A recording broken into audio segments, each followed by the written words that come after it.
ভারী বৃষ্টির জেরে পশ্চিম মেদিনীপুরের চন্দ্রকোনায় শিলাবতী নদীর জলস্তর বেড়ে যাওয়ায় ডুবতে শুরু করেছে নদীর ওপর থাকা বাঁশের সাঁকো। আর সেই ডুবন্ত সাঁকোর ওপর দিয়েই প্রাণের ঝুঁকি নিয়ে যাতায়াত করতে বাধ্য হচ্ছেন একাধিক গ্রামের মানুষ। ঘোষকিরা, কল্লা, খুরশি, ধর্মপোতা সহ বেশ কয়েকটি গ্রামের মানুষের মূল ভূখণ্ডের সঙ্গে যোগাযোগের অন্যতম মাধ্যম হলো এই সাঁকো। নদীর অপর প্রান্তে রয়েছে স্কুল, হাসপাতাল, হাট ও বাজার।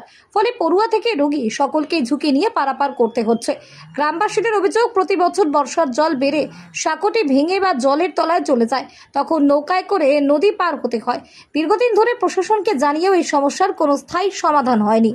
একই সমস্যা আমাদের বন্যা, নদী বর্ষার সময় এই বাঁশের পোলট্রি হচ্ছে আমাদের একমাত্র সম্বল। বাঁশের পোলট্রি চলে গেলে নৌকায় যাতায়াত করতে হয়, কিন্তু এখনো বাঁশের পোলট্রি কিছু গ্রামের উদ্যোগে বা গ্রামের মানুষের সহায়তায় এখনো বাঁশের পোলট্রি টিকে আছে। কিন্তু এটা তো দীর্ঘস্থায়ী নয়। এই বরিশাল নদীর জল বাড়লেই এটা সংরক্ষণ করতে হচ্ছে গ্রামের মানুষ এসে। আর এই যে বর্ষায় বন্যা হয়ে আমাদের বাঁশের পোলটা আমাদের গ্রামের লোক জীবনের ঝুঁকি নিয়ে যাতায়াত করে। হয়তো আবার ভেঙে গেলে আবার নৌকাতে যাতায়াত করে দেয়, তাহলে সে জীবনের ঝুঁকি নিয়ে। এই নদীতে সেরকম আমাদের কোনো ঘাট নাই বা যাতায়াতের কোনো রাস্তা নাই, বিরাট ঝুঁকি নিয়ে যাতায়াত করতে হয়। প্রশাসনকে জানিয়েও কোনো সুরাহা হয়নি।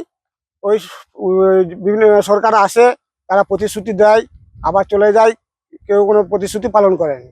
কতগুলো গ্রামের যাতায়াত এখানে 7 থেকে 8খানা গ্রামের মানুষ যাতায়াত করে, বা ছেলেরা পড়াশোনা করতে ভগবন্তপুরে স্কুল আছে, স্কুলে যায়, কিন্তু সবাই ঝুঁকি নিয়ে যাতায়াত করতে হয়। নদীর অপর প্রান্তে হসপিটাল, স্কুল সবকিছুই আছে, কিন্তু সবই এই দুরবস্থা। যাতায়াত করতে পারা যাচ্ছে না। বর্ষার সময় ছেলেরা স্কুল যেতে পারে না, বা কোনো কারোর শারীরিক অবস্থা খারাপ হলেও যে বাইরে দিয়ে রুগীকে নিয়ে যাবো, তাও অন্য পথে ঘুরপথে যেতে হয়। এই নদী থেকে যাতায়াত করা যায়নি। এক কথায় চরম ঝুঁকি নিয়ে যাতায়াত করতে। হ্যাঁ, চরম ঝুঁকি নিয়ে যাতায়াত করতে হয়। বলতে আমাদের তো একই অবস্থায় রয়ে যাচ্ছে, কিন্তু এর তো কোনো পরিবর্তন হচ্ছে না। আমাদের গ্রামের মানুষ বা ঘোষকিরা গ্রাম, এর অন্যান্য গ্রাম 5-7খানা গ্রাম, এই অবস্থায় আমাদেরকে এই পথে হাঁটতে হয়। কিন্তু বর্ষায় আমাদের খুবই বিপজ্জনক, যার জন্য আমাদের ঝুঁকি নিয়ে রাস্তায় পেরোতে হয় এই বাঁশের সাঁকোর উপর দিকে। কিন্তু বাঁশের সাঁকো ডুবে যাওয়া, ডুবডুবু এই অবস্থায় নৌকায় পারাপার হতে হচ্ছে। স্কুলের ছাত্রছাত্রীও যেতে হচ্ছে স্কুল বা হাসপাতাল। আমাদের তো ভগবন্তপুর মোকাম, কিন্তু তার মাঝখানে আমরা এইভাবে বসবাস করে আছি, কিন্তু কোনো সুরাহা একটা আমরা পাচ্ছি না।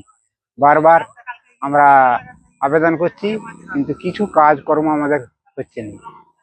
তাহলে আমরা তো চাচ্ছি যে কিছু একটা সুরাহা হোক। যে কোনো মুহূর্তে তো দুর্ঘটনা ঘটতে পারে। হ্যাঁ, যে কোনো মুহূর্তে দুর্ঘটনা ঘটতে পারে, এরকম ঘটেওছে তো অনেকবার। পোল থাকতে নৌকা ডুবি হয়েছে, কিন্তু পোলেও তো ভেঙে গেছে। কি রাস্তায় যেতে যেতে কত সাইকেল পড়েছে, কত মোটর সাইকেল হয়তো পড়েনি, সাইকেল 2-1টা পড়ে গেছে, কিন্তু সেগুলো তো আমাদের সাঁতার দিয়ে তুলতে হয়েছে। প্রশাসনের কাছে কি দৃষ্টি আকর্ষণ করবেন? হ্যাঁ, কি বলছেন? প্রশাসনকে কি আবেদন জানাবেন? প্রশাসনকে আবার আবেদন জানাবো যে আমাদের কিছু একটা ব্যবস্থা হোক,